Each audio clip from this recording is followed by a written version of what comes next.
O apong anak, anong ginagawa nyo dyan? Atay, wala po, nagkikwentuhan lang kami. Pero tay, may tatanong sana kami sa'yo eh. O sige, ano yung itatanong nyo? Tay, ano po ba talaga kasi nangyari kay Margarita? Yung kinikwento niyo sa akin kanina, kasi po nagpaparamdam na po siya sa mga kaibigan ko. Tapos si Chanlin po, nakita na naman niya yung babaeng nakaitim.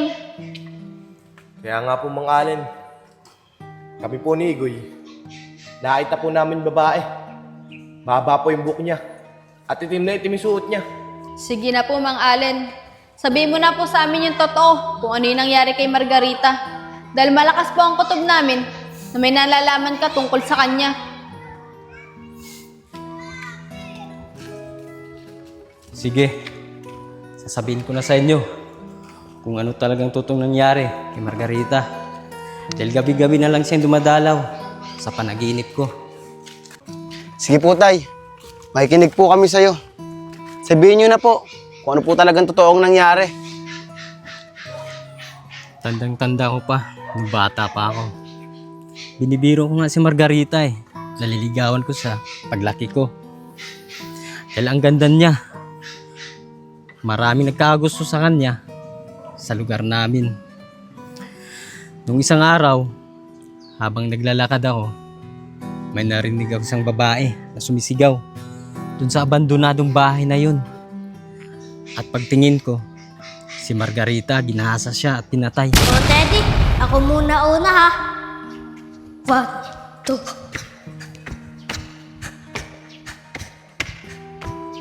Teddy, ikaw na. Tapos na ako. Allen, Teddy, magandang araw sa inyo. Magandang araw rin sa'yo, Ate Margarita. Ang ganda mo talaga. Paglaki ko, pwede bang ligawan kita? Ikaw talaga, Allen. Puro kakalokohan. Kababata mo pa eh. Puro paliligaw agad yung iniisip mo. Dapat, ang isipin mo, kung paano ka makakapagtapos ng pag-aaral para makatulong ka sa magulang mo. O siya na, laro na kayo dyan. Allen, talaga pang liligawan mo si Ate Margarita. Yung mas matanda pa sa'yo yun eh. Hindi, Teddy. Binibiro ko lang sa Ate Margarita. Ang ganda kasi niya eh. Tara, laro na tayo. Kuya, tama na po.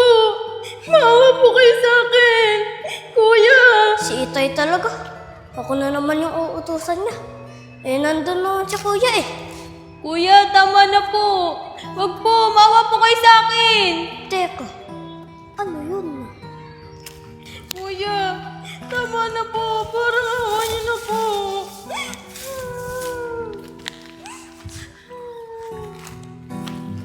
Kuya, tama na po. Teka, Maawa si po Ate kayo sa Margarita akin. to oh. Kuya, kuya, tama na po. Parang awa niyo na po.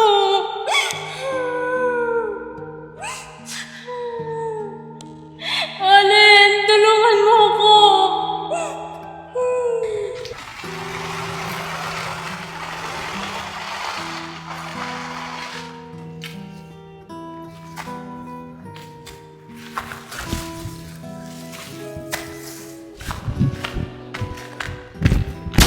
Mang Allen, nakilala niyo po ba kung sino yung gumawa nun kay Margarita?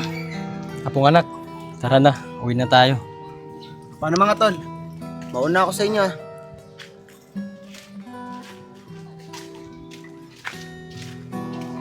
Nakakapagtaka naman. Bakit hindi sinagot ni Mang Allen yung tanong ko sa kanya?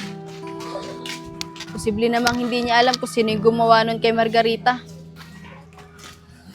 Tay, pwede pang mauna na lang kayo sa bahay. Susunod na lang po ako. Hanapin ko pa po kasi si Charlene eh. Babalik ko sa kanya yung cellphone niya. Sige anak, basta yung bilin ko sa'yo, huwag kayong pumunta dun sa abandonadong bahay na yun ha. Sige po tay. Ano tay? Alis na po ako. Sige, mag-ingat ka. Apo tay.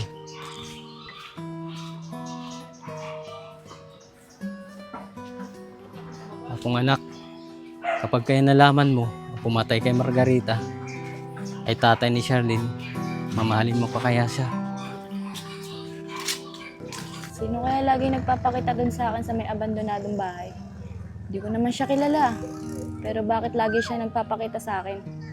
Nakakapagtaka naman. Pero kailangan ko makita yung cellphone ko. Saan kaya nahulog yun? Sigurado ako, tumatawag na dun sa akin si nanay. Siguro, dun yung nahulog sa may abandonadong bahay. Mabalikan ko kaya dun? Baby, sabi ko na nga ba eh. Nandito ka eh. Kanina pa kita hinahanap. Baby, ba't lagi mo na lang ako ginugulat? Tinawag lang kita eh. Nagulat ka kaagad. Siya nga pala, eto yung cellphone mo. Nakita nila Yayag, tsaka ni Igoy, doon sa abandonadong bahay na yun. Pero teka lang, ba't ba napunta yan doon? Sabi ko na nga be, dun yung nahulog. Nandun kasi kami kahapon ni Mariel. Nakita ko na naman kasi yung babaeng nakaitim eh. Yung kinikwento ko sa'yo. Oo baby, naniniwala na ako sa'yo. Dahil alam na namin ng lahat na yung babae nagpapakita pala sa'yo ay si Margarita. Ginahasa siya at pinatay doon sa abandonadong bahay na yun. Teka lang, paano mo naman nalaman yung tungkol sa bagay na yan? Dahil kanina, sinabi na sa amin ni tatay ang lahat. Dahil alam niya ang nangyari kay Margarita. Eh di alam din ng tatay mo kung sino pumatay kay Margarita. Di ba sabi mo, alam niya yung nangyari tungkol sa kanya? Yun nga baby, yun ang hindi nabanggit sa amin ni tatay. Pero sa tingin ko, kaya nagpaparamdam si Margarita doon sa abandonadong bahay na yun. Gusto niya lang humingi ng hustisya dahil sa pagkamatay niya. Pero baby, ang pinagtataka ko lang, bakit sa'yo lang nagpapakita si Margarita? Di ko rin alam baby. Pero hayaan mo na yun. Tara na nga. Tara. Tol, sinasabi ko na nga ba eh. Tama yung kutob ko na may alam si Mang Allen tungkol sa nagpapakita sa abandonadong bahay.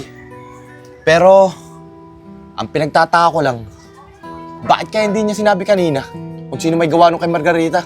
Tol, baka hindi naman alam ni Mang Allen kung sinong gumawa kay Margarita. Kaya hindi niya sa atin sinabi kanina. Tol, hindi ako naniniwala na walang alam si Mang Allen. Eh kinuwento nga niya sa atin kanina eh, na ginasa at pinatay si Margarita. Eh di ibig sabihin nun, kilala niya kung sinong gumawa nun. Mga tol, may kukwento ako sa inyo. Sabi sa akin ni Mariel, kahapon daw, napadaan sila dun sa abandonadong bahay. At may narinig daw si Chanlen na umiiyak na babae. Hinanap daw nila yun. Tapos, nakita daw ni Mariel si Chanlen na may kausap. Tapos biglang naimatay. At yung naimatay, humingi daw ng tulong. Mga tol, sa tingin ko lang, sumanib sa kanya si Margarita. Mga tol, sa tingin ko lang, balikan kaya natin yung abandonadong bahay na yun at para isa sa atin ang saniban niya at para naman malaman natin kung sinong gumawa sa kanya. Yan ka na naman, Igoy. Dumali ka na naman sa ganyan mo. Pagdating naman dun, ikaw tong unang natatakot. Samantalang nung nakakaran, ang sabi mo sa akin, basic lang sa'yo yung mga ganun. Pero ikaw pala tong bakla. Tol, wala lang talaga ako sa mood nun. Pero ngayon, matapang na ako. Okay, Goy. Tumigil ka nga sa kaganyan mo. Ang mas maganda natin gawin, alamin natin kung sinong pumatay at gumasa kay Margarita.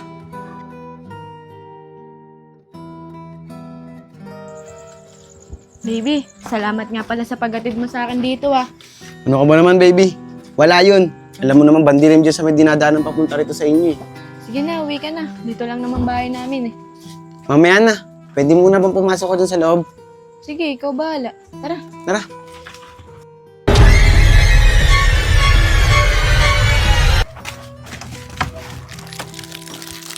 Sige baby, kuka muna dyan oh. Wait lang ah, CR muna ako. Sige, baby. Hindi na kasi ako eh.